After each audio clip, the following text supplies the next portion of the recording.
there's only one way to go, isn't there now? So I'm really sorry, I'm going to disappoint you in the next half an hour or so. Thank you everyone for coming to this session. Hopefully we can spend an illuminating half an hour or so together. I do have a lot of material, and despite what Ian says, my general presentation style is, some would say plodding, I would say pedestrian maybe, but I need to pep it up a bit because I have quite a lot to get through. I should start by introducing myself. My name's David Holmes. I am the proprietor of a care and support organisation called Peak 15. We support people with learning disabilities. We're based in Surrey and West Sussex. In my former career I worked as a management consultant. I know what your reaction is, for KPMG and Deloitte, and I spent 10 years doing that, and then I realised how vacuous it was making rich people richer. So I transferred into social care when I was about 30, and I've absolutely loved it for the last 25 years in our sector. I absolutely love our sector, and I'm more enthused about my job now than ever. Beyond my day job, I'm also the chair of Reinventing Social Care. Reinventing Social Care is a programme that was set up 2 or 3 years ago when I was chair of Surrey Care Association. I don't need to say too much about it. It's all on our website, but I do think there are 3 elements worthy of note. So the first one is that it comprises a bunch of providers that just came together in a kind of natural way. And there were a bunch of providers who were all really energised and enthusiastic. They're ethical providers who want the best for our sector. And they came together because they really care. Secondly, I would say that it's a programme that seeks to be innovative and positive. That's really important to us. I think we're the antidote to all the pissing and moaning that's gone on. Feels really important. And thirdly, I would say it's a programme that's been a real privilege to participate in. You know, it's taken us into some really interesting conversations with politicians, with the Care Minister, with senior people at the department who've written the white paper, with people in the NHS, with commissioners, with other providers, and of course with the people that we support. I talk about our programme as a programme of 1,000 nudges. It feels like every time we have a conversation, such as this conversation today, we're able to make a few nudges. And we'll never be able to measure whether this programme was successful, but we will. But my sense is that it's worthwhile because we can make these nudges. It's worthwhile because we people sit in a room today and share a few thoughts and ideas. And if those nudges are positive, if they just spur us to a bit of fresh thinking, that feels like it's worthwhile. It feels like it's better than doing nothing.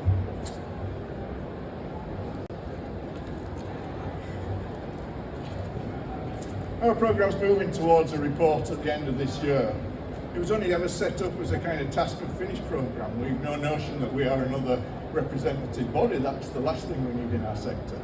But we're moving towards a report, and I'm going to share with you some of the headlines that are likely to be in that report. But before I do that, I just want us all to take a moment, and I want us to take a moment to just reflect on how fantastic social care really is, and what a privilege it is for us to work in it. So, 2 weeks ago, I spent a day on Mount Snowdon supporting a young lady to climb it. A young lady for whom that aspiration would have been beyond her wildest dreams. It was something that all her family had done, and she came on our Peak 15 expedition, and I held her hand all the way up Mount Snowdon. And went at the top, the joy that she had, I looked at her and I reflected on that, and it felt good. And I think it's okay that we feel good about what we do, because what we do is absolutely fantastic. How lucky am I to be able to participate in those sorts of things? How lucky am I to work in a sector which is able to deliver those sorts of outcomes? You know, at its best, social care has moved on from the old medical model. It's moved into this area where it's supporting people to live full, progressive, active lives, purposeful lives in all areas of their life. And I really love that. It's a great thing that our sector does, and we should never lose sight of it. However, of course, what we know is that despite our sector being so great, our society hasn't treated it that way. And I don't have time to recap on what's led to the demise of social care over the last 15 years. Suffice to say that we are now in bargain basement. And we're in bargain basement not by accident. We are in bargain basement because there have been policy decisions made that have put us there. And I think as a society we should be ashamed of that. I think we should be ashamed of what we as a society have done to social care. And for me that's one of the reasons we need to put it right.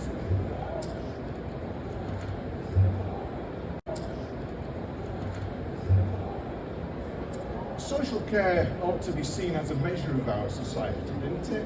In social care, if we think about what a really good society looks like, a really good society would have great social care at its heart. And we don't. And that reflects badly on our society. And in part that's a large driver for this programme coming into being. And so I'm going to share with you 12 key elements which I think we need to put right to start building the social care sector of which we can all be proud. We call our programme Reinventing Social Care. As we've gone through, it feels like it might be misnamed. It feels like as we go through these 12 points, I kind of feel like it's unleashing. It feels like social care is constrained. There's barriers. There's things preventing us doing stuff. It feels like we do great work in social care, but we do that in spite of the system rather than because of the system. It feels like we do great work because there are great people working in social care. I want to see that change. I want to remove those barriers. I want to get rid of those constraints so that social care can really take off and flourish and fly. So, here we go. 12 quick points then. Number one, big conversation. So, one of our group recently attended a careers evening with his son. And the headmaster was talking to the assembled students, and he said, if you don't work hard, you will end up working in social care.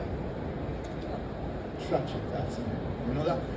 That feels like a dagger through my heart, having spent 25 years working in our wonderful sector. People say those sorts of things because they don't get it. They don't understand social care. A recent Health Foundation report noted that 31% of people believe that the NHS provides the majority of older people's care in our society. They also said that 38% believe social care is free at the point of delivery. And they don't think much of it either. This survey said that only 15% of people in our society think that social care is good. God, that's tragic, isn't it, We see great social care every day, don't we, in our organisations? It's really tragic. So we need a big conversation. We need a big conversation to define what social care is, to help people understand it, to articulate what's good about it, and to produce a definitive vision for our sector. We started 2 years ago by putting a vision together of social care. 2 years on, I think that was a ridiculous thing for us to try and do. I also think it was quite paternalistic, actually, and that if we're going to produce a vision, the most important people that come together to define that vision need to be people that are accessing services. It feels to me, though, that is a worthwhile thing for us all to do, though. If we can all define the vision of social care and come together and articulate it, then we have a chance of educating people about it, informing people about it, and promoting that positive vision. And it seems to me that until society understands social care and has a real vision about how great social care can be, until we get to that point, the public are never going to value it, they're never going to support it, they're never going to invest in it, they're never going to work in it, and they're never going to vote for it. So it's never going to get to the top of the political agenda where it needs to be. I also have a strong personal view that social care needs rebranding. That's a scary thing, isn't it? I don't like the word social care. Social care doesn't convey to me what we do. What we do is support people to live rich and purposeful lives. Social care doesn't convey that to me. So I think we should change it. I think we should exploit PR a lot more. That's a bit dirty within social care, but actually I think PR has a strong positive role to play. And what I also think is that we should be in every school telling every school leaver about how great social care is, because only then will they be able to rebel against their teachers that are telling them that sort of rubbish. All right, number 2, let prevention and enablement be the underpinning principles of everything that we do. Having said that we shouldn't be presumptive and articulate our own vision, we do have a notion that when we come together and produce that vision, it would be great if prevention and enablement were at its heart. Over the last decade, 15 years, We will have seen local authorities rationing resources, and in doing so, their means to do it has been to raise eligibility criteria. So it's become much harder for people to get services. You've got to have a critical need now in most authorities before you get a service, and that feels tragic to me. And over that period, we've seen preventative services and re-enablement services fall by the wayside. That too feels quite tragic. Without prevention and enablement, people will get to critical, but if you put those things in place, they won't get to critical, and everybody wins. You might be familiar with a model which relates to older people, called delaying functional decline. It was a model that I first came across about 10 years ago when I was doing some work at TLAP. It was a Newcastle University model, and it was the model that kind of said that if you can stop people's functional decline one by one, they will never decline in entirety, they will never end up in a care home, people will pass away happily in their own homes. I really like that model. I was talking to one of my colleagues in Reinventing Social Care about that model, and he said, David, that's not very ambitious. He's a care provider with several homes for older people, and he said, in my care homes, we enable people. We support functional development in older people, just like you do in learning disabilities. And I said, apologies, we make assumptions, don't we? When we talk about prevention in relation to older people, we should actually be talking about enablement in relation to older people. Just got to turn social care on its head a little bit. Okay, number 3. Integrate on the basis of equality, mutual respect. It's self-evident, isn't it, that integration has the potential to bring benefits to all parties. I think that's obvious to all of us. But the ICS structure that we're now being shoehorned into was a health department, a health-led initiative. They were health structures. If you look at the people at senior levels within the ICSs, they're all health people.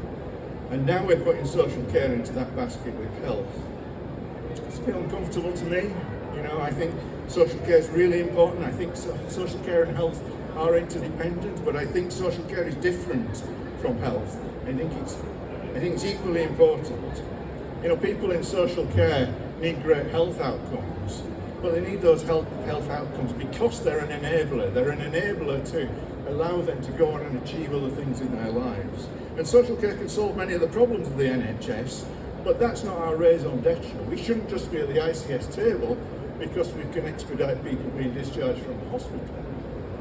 Social care has to be thought of in its own right, on its own merits. And I can tell you that, on that Venn diagram, I almost called it a Gantt chart, but I think it's a Venn diagram. On that Venn diagram, I've put 3 circles. I've put a circle entitled education as well, because certainly in my learning disability services, we have a much bigger crossover with education than we do with health. So let's not think about social care just kind of attached to health. Let's think of it as its own entity, and let's think about the other things that it interacts with as well, and think about integration on a broader scale than purely integration with health. Certainly though, social care deserves an equal seat at the ICS table. It hasn't had one so far. I think there has just been some regulation to change that a little bit, so ICSs are now looking to social care a little bit. I'm really pleased about that. That feels right and proper. We should have a seat at that table. We also have a view that seat needs to be funded. So what we'd like is the department to put some money into every care association, to fund a post in every care association, so that they can sit on those ICS boards and be the conduit for information between health and social care. Number 4, place people at the heart of social care. This feels fundamental to us. So we have a current system which within it has an inherent conflict. The local authority is judge and jury. They allocate resources and then they decide who gets those resources. They manage the demand side of social care and the supply side of social care. They have all the power. And yet we have a system which is trying to support people at their time of greatest needs, but in doing so we've set a high barrier and we've put in place a system which disempowers them. So social care can't possibly work for the individual when local authorities have all the power. we would propose a restructuring of social care which places a new entity at the heart. You know, the white paper was talking about placing people at the heart of social care. We would propose putting a new entity in place to bring that into effect, and we would call it the Social Care Support Network. It would be an entity that champions people, so it would be an entity that rebalances the system and provides people with advice and information that helps people choose social care services. It would support them with independent assessments. It would help them with care planning. It would be their friend. It would be a trusted friend within the system, and that's a system where people really struggle at the moment. People struggle to find their way through, struggle towards good outcomes. They need some support along that journey. I like this slide. I only did this a couple of days ago, and this was a slide that was put together really by one of my colleagues as part of the Reinventing Social Care team, who started to do some research to understand where the money goes in social care. It's a bit out of date. So in social care, the budget in 2021 was £26 billion. Of that £26 billion, about £8 billion goes on commission services for older people, and about £8 billion goes on commission services for working age adults. And then there's this black hole of another £9 billion. We're not quite sure where that goes yet. There's a bit of research to do. We think some of it goes on local authority services, some of it might go on NHS services. But my proposition here is that in all that £26 billion, there is a shed load of administration. There are tiers and tiers of administration. We go to meetings with commissioners in Surrey, and every time we go to a meeting, there are half a dozen new people sitting on the calls, and we don't know who they are or what they do. It's a mystery. But my proposition is that of that £26 billion, less than half ends up in the pockets of social care support workers. Now, you think about, if that was a charity, imagine social care was a charity and you were reading the charity document and it said, oh, well, less than half of our money actually goes to support the aims of the charity. You wouldn't donate to the charity, would you? And yet in social care, here we are spending £26 billion and paying people close to minimum wage and spending less than half our money on people who are actually delivering the support.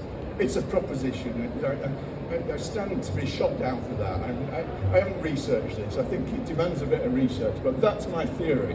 And I think that's a bit of a tragedy, you know. If we moved it to 75 or 80% of our money being spent on people that delivering care and support, what could we pay them? You know, we could pay them what they rightly ought to be paid, what they deserve to be paid. Okay, number 6, reinvent commissioning. If one function can really shape social care, it's commissioning. Commissioning is such an influential, such an important function. At present, though, our view is that up and down the country, commissioning is a really poor function.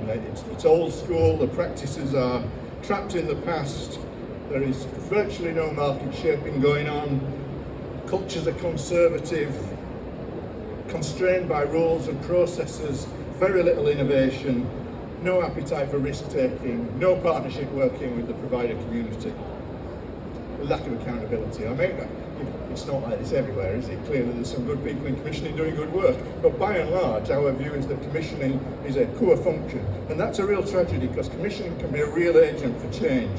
Commissioning can shape a really positive care and support environment. Commissioners can work in partnership with providers. Commissioners can be innovative. Commissioning can move us away from this historic basis of paying for time and task, paying for inputs, when surely we should be paying for outputs now. I think we know what good looks like in commissioning, we just don't do it. Number 7, unleashing innovation. I don't think you need me to tell you that social care is a tough gig. In the here and now it's really hard. In my old management consulting days, we would have called this a period of discontinuity. And in periods of discontinuity, it's the innovative, the resilient and the brave who survive and prosper. And so at this point in time, providers, and indeed our system as a whole, needs to be creative and innovative. We need to find new and innovative ways of doing things. And I think providers are doing that. But what we don't see is provider innovation being supported. In my organisation, Peak 15, we've been working for the last 4 years on a truly revolutionary person-centred aspirational development framework for people with learning disabilities. And this year we're investing 200,000 in a piece of software to support that. We've shared our thoughts and ideas. I have to tell you, after 25 years in this sector, I think it's the best thing I've ever been involved with. I absolutely love it, and I'm absolutely committed to it. We've shared it with commissioners, we've shared it with central government, the department. They all love it as well, and they've wished us well with it, and I'm grateful for their good wishes. But I'd be more grateful if they gave us a bit of cash. We haven't had any support, actually, and that for me feels tragic, because we're an organisation that's trying to do great progressive stuff. We receive no support for that, and my view is that, you know, they can take a view whether it's any good or not, but my view is that they should be having a dialogue with us, an ongoing dialogue with us, to try and encourage that, to invest in it, to make sure that it comes to market, to make sure that it's shared widely. We're doing it for good, positive, humanistic. We're not doing it for profit, we're doing it because it's the right thing to do. My view is that they should be jumping all over that. Number 8, closing the gap for working age adults. So remember that previous slide said we spend £8 billion on working age adult services. Some of that goes to organisations like mine supporting people with learning disabilities. What I know after 25 years is just how badly our society supports people with learning disabilities. And we live in the 21st century in one of the wealthiest economies in the world, or at least until a couple of weeks ago. And so we as a society ought to be really good at this, but we're not. And what our research tells us within Peak 15 is that people with learning disabilities live such different lives to the rest of us. People with learning disabilities have very few friends. People with learning disabilities don't get married, they don't have sex, they don't have children, they don't have jobs, they don't have tenure over their accommodation, they don't go to clubs on a Friday night in Brighton. People with learning disabilities live Groundhog Day. They live every day the same. They live days without purpose.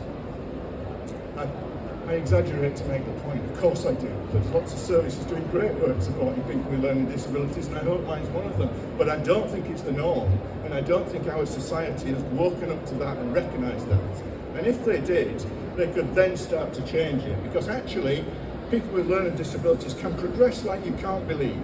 People with learning disabilities can do all sorts of things. You know, I was really fortunate earlier in the summer to go to Glastonbury, and I went to Glastonbury not just to watch the gigs, but to support a bunch of people who were doing voluntary work for WaterAid.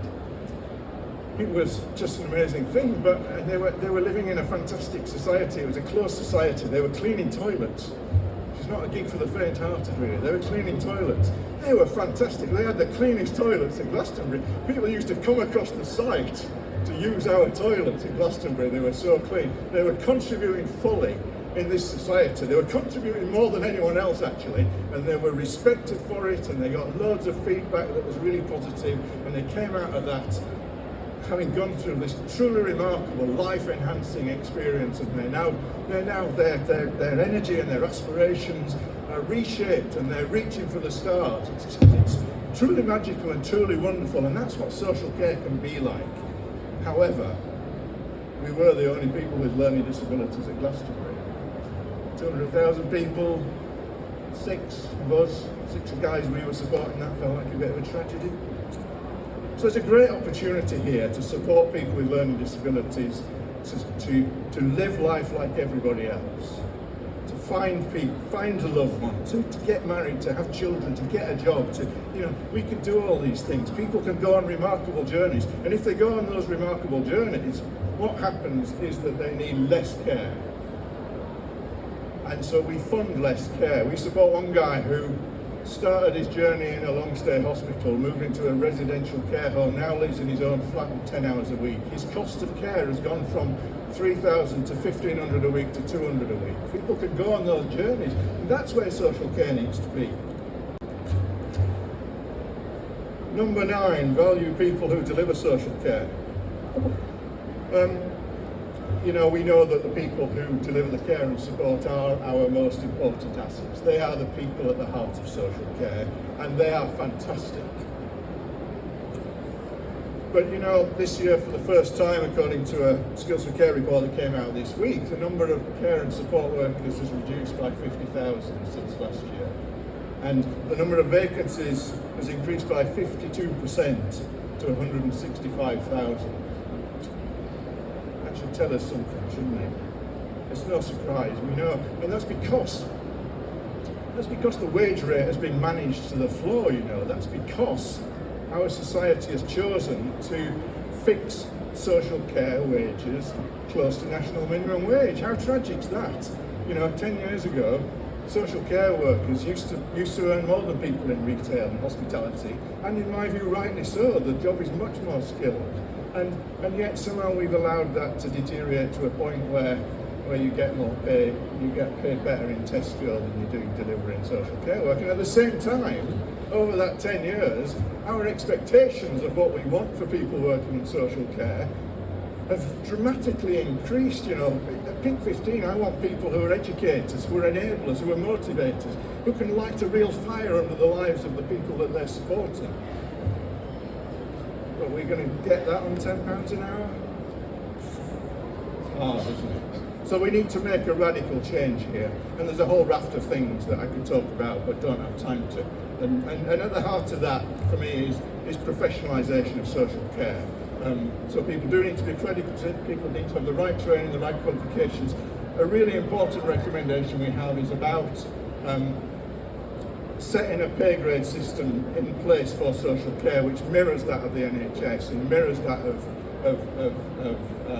local authorities, so that we can start to benchmark properly and define roles properly and define careers properly, and then when we have conversations with commissioners about the price of our services, we can make reference to that, and then we have some transparency, and it feels like that would be a real positive step in the right direction.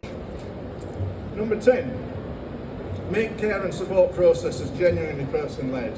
I have a real strong feeling about this. So our system, in my view, and again, clearly there are many exceptions, our system is paternalistic. It does care to people, not alongside them, not supporting them to lead their own care and support. Assessment processes are a case in point here. Imagine being subject to assessment processes. So you've got a local authority coming along every 6 to 12 months to do an assessment, and then if you want to change service, you've got all these providers lining up to do an assessment. Imagine what that feels like. That's really dehumanising, isn't it? I would hate to be on the end of that process. In our view, assessment needs to be radically changed. We shouldn't have assessments. We should have statements of aspiration. We should be supporting people to articulate their big dreams and their ambitions in life. And the assessment should be owned by them. It should be led by them and owned by them. And that goes all the way through all the processes, you know. Imagine being sitting in a review process where there's a whole bunch of people sitting around you talking about you. I can't think of anything worse. And yet we do it week in, week out. We should really look at those processes and make sure that everything is person-led. Number 11, get the technology right. I think we're lagging behind health a bit on technology. It feels like technology could do so much more for social care. You know, at Peak 15, we need a new rota system. And out in the room out there are probably 20 organisations that would be really happy to sell us a new rota system. I don't know which to buy. And I don't necessarily think I have that expertise necessarily. I want a trusted friend, an independent trusted friend, not a commercial person coming to me and helping me. I want an independent friend within the sector that can tell me which is the best rota system for us, who's got the most, who uses it most. I need some help with that, and that help doesn't feel like it's out there. So we all kind of reinvent the wheel and we buy rota systems which are not quite what we want, but we kind of make do with it, and we force that square peg into the round hole, and it doesn't quite work, and we stumble forward. And and you know, my organisation, I suspect, is in common with every other organisation in that respect. What if we could all get that right? How enabling would that be? So we need a strategy that sits at high level, strategic strategy and operational strategy. We need help and support with the technology the technological journeys we all need to go on. We need to use data better. We need to share information better. There is so much to gain from improvements in technology. It's not rocket science, and I think we know what good looks like. Again, we just don't do it. So finally, a place to call home. This is the end of our whistle stop tour. We all know how important home is. It's the place, it's our special place, isn't it? It's our place of comfort, it's our place of safety, it's our place of security. That's unless, of course, you have a learning disability. Because if you have a learning disability, you didn't choose where you live, and you didn't choose who you live with, and you don't have security of tenure. You know, I can tell you at Peak 15, where we support 200 people, none of them have security of tenure. And I'm standing here saying that, and I'm embarrassed to say it, and I hope that in 10 years' time, they all have security of tenure. But at the moment, people with learning disabilities don't have security of tenure, because they can be chucked out at any point in time. Imagine that, imagine living in an environment where you could just be chucked out at any time. And what happens to people with learning disabilities when they're chucked out of accommodation, or when a service stops, is that their life is truncated, all their relationships stop, they start anew. Again, I exaggerate to make the point. So we need to make sure that people have high quality accommodation, that people have accommodation that they choose to live in, accommodation which is fit for purpose, accommodation which is flexible and is able to meet their needs over a prolonged period of time. And they need to have security of tenure. We need new ownership and tenancy models for that, you know. Why don't we design some stuff that's really supportive of people to get security of tenure over their accommodation? And we need new funding models as well. Local housing allowance is a mess, you know. As a private organisation, we can claim lower levels than organisations which aren't private. That doesn't seem fair to me. We're trying to do exactly the same thing. So it needs to be fair, and it needs to be sufficient, and we need to be able to attract investments. I'm conscious I've got 2 seconds left on the clock, so I'm going to just steal 20 seconds. So, anyway, I'm at the end of my whistle stop tour. I hope what you take from it is that social care is in quite a need of reform. There's a lot of social care which needs reform.